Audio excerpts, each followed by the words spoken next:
নমস্কার বন্ধুরা, ঘরোয়া রান্নায় আপনাদের সবাইকে স্বাগত।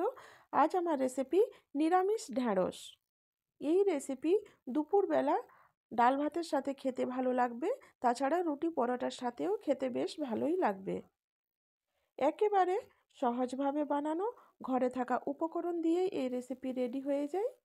এই রেসিপি বানাতে সময়ও খুব একটা বেশির প্রয়োজন হয় না। তো চলুন বন্ধুরা, এবার রেসিপি বানানো শুরু করি। এর জন্য আমি ঢ্যাঁড়স নিয়ে নিয়েছি, আর ঢ্যাঁড়সগুলো আমি আগের থেকেই ধুয়ে জলটাকে একটু ঝরিয়ে নিয়েছি।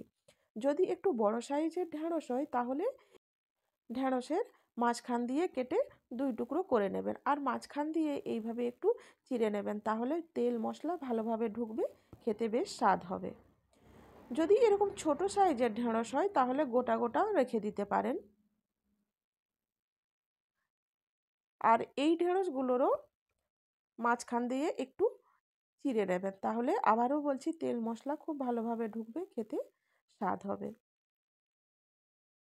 একইভাবে আমি সব ঢেঁড়সগুলো দেখুন কেটে নিলাম, এই যে। এবার একটা টমেটো কেটে নেব। রেসিপিটি ভালো লাগলে একটা লাইক, একটা সাবস্ক্রাইব করে দেওয়ার অনুরোধ রইল বন্ধুদের কাছে। এবার আমি নিয়ে নেব সাদা সর্ষে, পোস্ত আর একটা কাঁচা লঙ্কা। আমি এবার এগুলোকে পেষে নেব। এবার আমি কড়াইয়ে সাদা তেল দিলাম, সর্ষের তেলেও বেশ ভালো লাগবে এই রেসিপি। একটু হলুদ দিয়ে দিলাম কেটে রাখা ঢেঁড়সগুলো।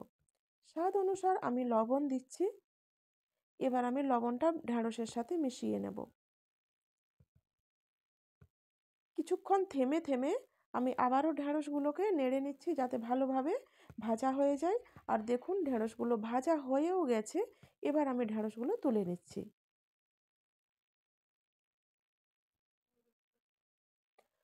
ওই তেলেই আমি আবারও একটু তেল এড করেছি, দিয়ে দিলাম 5 ফোড়ন, দিয়ে দিলাম গ্রেট করে রাখা আদা। আদা বাটাও দেওয়া যেতে পারে। একটু নেড়ে নিলাম, দিয়ে দিচ্ছি কেটে রাখা টমেটো। সামান্য একটু লবণ দিতে হবে, তাহলে তাড়াতাড়ি দেখবেন গলে যাবে। আমি ঢাকা দিয়ে দিলাম যাতে আবারও তাড়াতাড়ি ভালোভাবে গলে যায়। কিছুক্ষণ পর দেখুন টমেটোটা অনেকটাই গলে গেছে।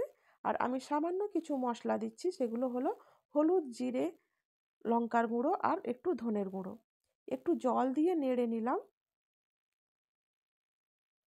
এবার যে বেটে রেখেছিলাম পোস্ত, সর্ষে আর কাঁচা লঙ্কা, আমি সেটা দিয়ে দিচ্ছি মশলার সাথে। এবার সর্ষে পোস্ত বাটাটা আমি মিশিয়ে নিচ্ছি ভালোভাবে। এবার দিয়ে দিচ্ছি ভেজে রাখা ঢ্যাঁড়সগুলো। 2-3 মিনিট মতো আমি ঢ্যাঁড়সগুলোকে কষিয়ে নিচ্ছি।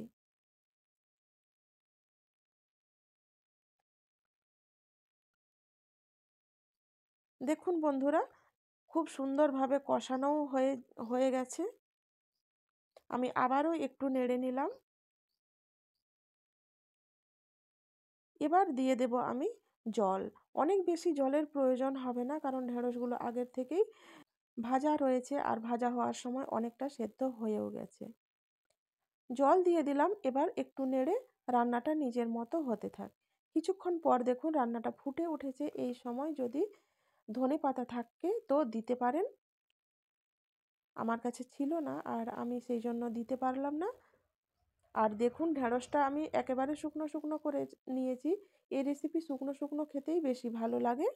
খুব সুন্দরভাবে রান্নাটা হয়ে গেছে। এবার আমি সার্ভ করে আপনাদের দেখাচ্ছি। ভাত, রুটি, পরোটা সব কিছুর সাথেই এই রেসিপি খুব ভালো লাগবে। নিরামিষের দিনে এক আধ দিন বানিয়ে খেতেই পারেন। অবশ্যই আপনাদের ভালো লাগবে। তো বাই বন্ধুরা।